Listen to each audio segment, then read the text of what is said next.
Hi, everyone. Welcome to Target Practice, a podcast about great managers, interesting data, and important decisions. I'm Lior Garrison, CEO of Target Board AI. Every episode, I sit down with some leading executives to talk about how they think and make decisions. Together, we'll uncover real stories, wins, misses, and lessons learned along the way.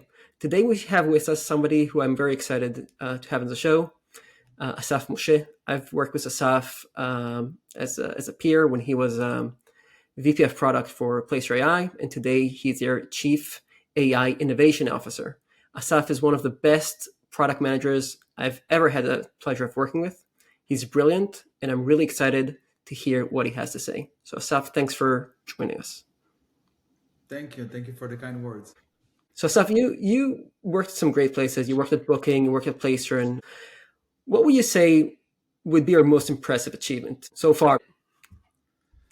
Yeah, it's a tricky question. Like every time when you go into a product or a venture or like an exercise, you think this is my greatest achievement. I started building products since I was a teenager. Like I had an algorithm that I created for algo trading. Dealing with the differences, the arbitrage between Asia Pacific and the US. At the time, I thought this is like the greatest achievement that I had. And then, I continued building products. We built an app that connects between doctors to patients. I had gaming platforms that I've built, then booking. Then today, we're really reinventing the way location analytics is being executed and consumed via AI. And every time, I believe that this is the greatest achievement that I had. And I think if I need to, distill it into something, I think that the greatest achievement for me would be the ability, to clearly pinpoint the problem on the pain point, that the user has or what we're trying to solve for, and kind of, harness, the current technologies or the current disciplines in order to be able to provide the best experience and the best result out there. So I don't think I have like a single point of my career that I say, okay, this is my greatest achievement. I think like every time in my career, I reached like a peak where I said, okay, this is completely revolutionized the user experience, the industry, the work that we're doing, and at the end, I think the result speaks for themselves for every product that we've built. I think working with you at Placer, I think that was one of the things that was most apparent. The ability to really get into the mind of the customer and really understand their problem and what they need. I've never seen a company do that better. So now, in retrospective, what is one thing you would say? Well, you know what, we took a wrong turn here, or we should have done something different or better. Um, I might not be able to answer this thing directly because I don't think I have a regret. There are points in my career that I would probably say I would have done it better. Like for example, we were I think 21, 22 years old, and we started building an app that connects doctor to patients. It was amazing. I mean, we've built something very innovative at the time. In fact, we were like the single app at that domain in the App Store at the time because the App Store was brand new. And we did like a launch of the product, and it was a sensation. Really, like we went to like a doctor conference. It was amazing, and we built this thing. We bootstrapped this thing. Like we built it from our own money, and we started developing it from scratch. And at the time, we were in this conference, and one of the companies came to us and said, "Hey, we might be interested in investing in this thing." And we met them, and we said, "We're not interested." We didn't know all the things that I know today, like how capital can help you boost your capabilities and leverage what you have.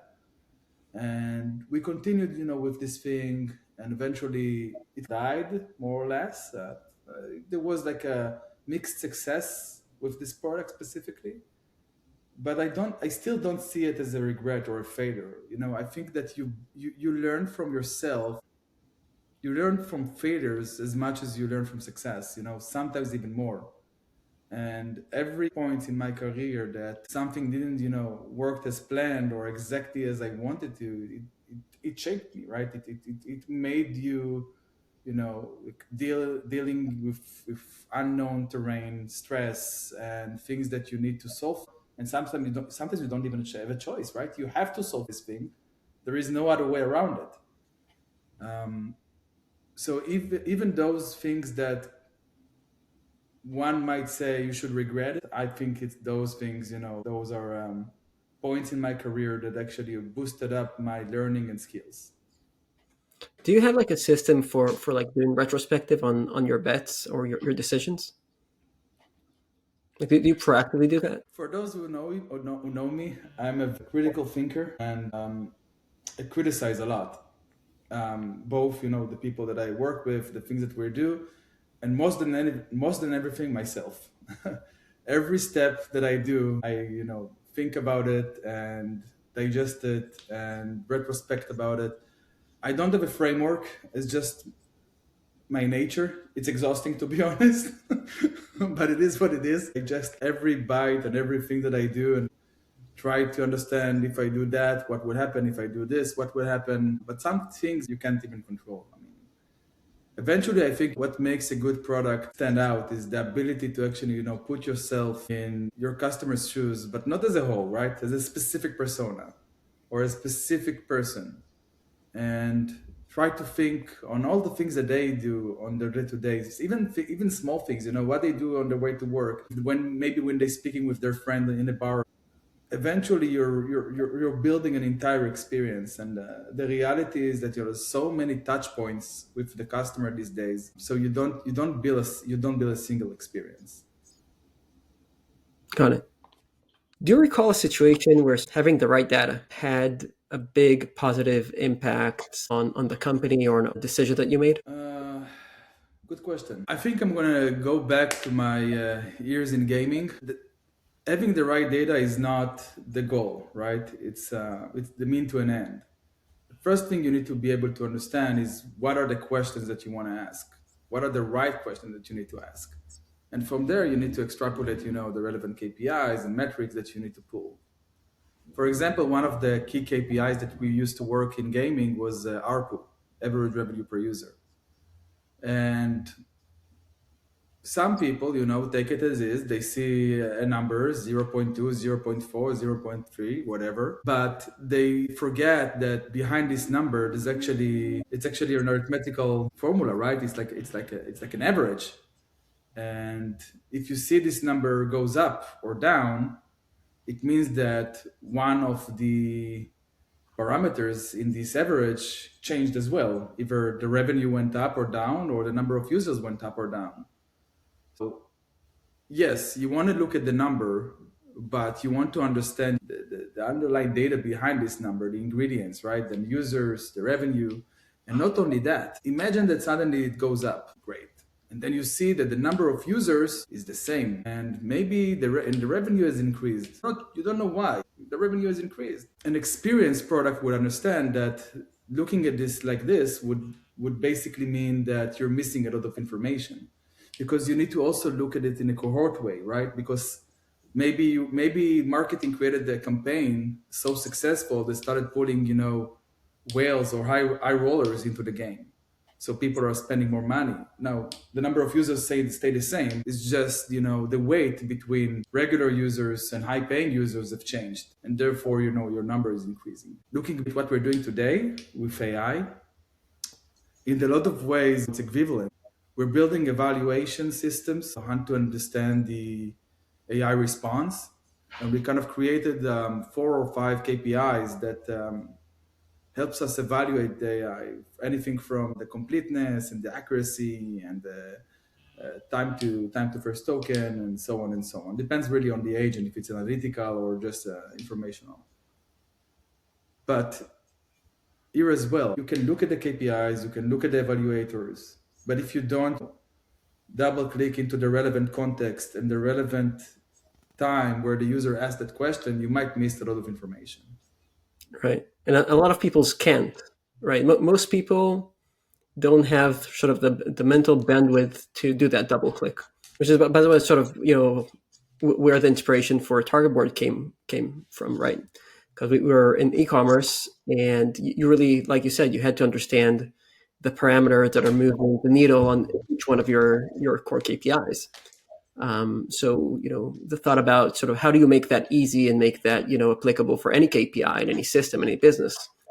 So what about like the flip side? Any situation where if you had the right data, it would have made a big change for you, but you weren't able to get it. I really think that, like I said before, I always start from the questions. Like, what are the business questions I'm trying to answer? What am I solving for? What are the problems, that I'm highlighting for a specific case? It can be, the overall product. It's more, in most cases, you have the macro, the ecosystem, but then this macro is like divided into, units or sub parts of the product. And you want to look at each one of them and, kind of understanding exactly what are you asking here? What are you trying to understand? And yes, sometimes you ask a question and you didn't map all the KPIs. You missed them, right? You missed them and you're missing data right now. In my case, I would probably say, okay, let's add this KPI. Let's let it run for another month, another week, another whatever needed. And it's better than just start assuming things and, acting on maybe biased data or missing data. So I don't have a specific examples to give you because this is something that's more like ongoing. We want to be able to say, I have all the information that I need in order to make a decision. So in terms of sort of how you work, you have a bet you're trying to make, and you understand what success would look like, and you make sure that the data is there to support it for when you need to make the call. So, being chief of AI at Placer, what most excites you about where the industry is heading? This is one of the most exciting periods in my career, to be honest. I consider myself early adapter. Like every time like a new technology comes out, I at least try it. In fact, with generative AI, I think at the time the company did an NPS survey, and it was November 2 years ago, more or less the same period where GPT-3 came out. I think probably a week after or something like that. And usually this thing takes me a few days, to really digest the data correctly. And I said, okay, I have this tool here. I have no idea what it does. Let's see. I heard a lot of things about it, and I started working with it. They didn't have an API at the time. It was hallucinating like crazy. But even with all of this, I was able to finish my work within a few hours. Not because it didn't do the deck for me, it didn't do the analysis for me, just helped me like digest all of this information very fast. And at the moment I understood this is a game-changing event. Like this technology is going to change everything. And I put a lot of focus on understanding it very carefully, how to speak with it, what can it do, what can it not do, where are the weaknesses, where are the strengths, what's missing, what problems is it actually solving for. Unlike other revolutions, this one is like moving crazy fast. You go to sleep, you wake up in the morning, and someone is looking at it in different lens, and suddenly you see something else. And this is what I'm excited the most about it, because it's evolving and it's changing so fast, and we're just getting started. So you feel it's like early days of smartphones or mobile, where like there's a new application every day. On steroids. I was there in the early stages of the apps, and with the App Store, we've built a lot of cool things. But this one is moving super fast. I don't remember the iPhone revolution moving as fast as this thing. So, what's your secret sauce? Like, if you had to pick one metric that you would recommend product managers or VP of products to track and keep an eye on, what would it be? So yeah, I have specific one for products, but what I'm going to tell you now, I think this discipline is true for marketers, new leaders, sales, whatever you want. Especially product people, sometimes those that don't have a lot of experience, they tend to prioritize the metrics more than the actual goal, which is actually optimizing the user experience and converting them to do whatever they needed to do. And sometimes, there's so many KPIs, secondary retention, 7-day retention, stickiness, number of users, DAO, MAU, you can go crazy, right? And it depends on the product. If it's B2C, it can be like 10, 15 KPIs. B2B, same thing. Yes, you need to cohort, you need to normalize, sure, but still you have a lot of KPIs. And at the early stage of my career, I created something that I like to call an engagement score. I check, the product that I'm working on. Sometimes it's per specific part of the product. Sometimes it's a whole, and I select between 5 to 10 KPIs that I believe are the most important for highlighting engagement. It can be an interaction with a part of the product. It can be a purchase. It can be an export of a report, and it can be anything that you put your mind into it, and this. You say, okay, this is a major part of the user experience. And then what you do, you put weight, right? You say you take 10 KPIs, and you say, okay, if someone purchased something or export a report, I'm going to give it a weight of 60%. If someone click this button, I'm going to give it a weight of 10%, and so on and so on. And then you need to think about how to do it correctly, because you do need to do some normalization, because not all KPIs are equal in terms of like the way you measure them. But once you do it right, you get a single score from 1 to 10, from 1 to 100, and you can track it. You can track it per cohort, you can track it over time. And it helps you to understand, the overall health of the system, or your flow, or whatever you're trying to measure. And then, like we said before, when you see this thing shifts per cohort or a specific time of day or whatever, you can double click on it and try to understand, which of the elements below it changed and shifted the overall engagement score. And you can do it for marketing as well, evaluating PPC campaign, performance marketing. You can do it understanding the conversion funnel of the business that you're trying to pull. And I actually had tried it and moved it from different disciplines, from product to marketing and go to market and so on. And every time it like really helps you to focus, at least for me and my teams, it helps them to focus on what's going on right now as a whole, and then from there you can drill down. I love it. Cool. So, Asaf, thank you so much for joining us today. It's been great seeing you, like always. And if you enjoyed it, then please follow or subscribe. And thanks for listening. Thank you.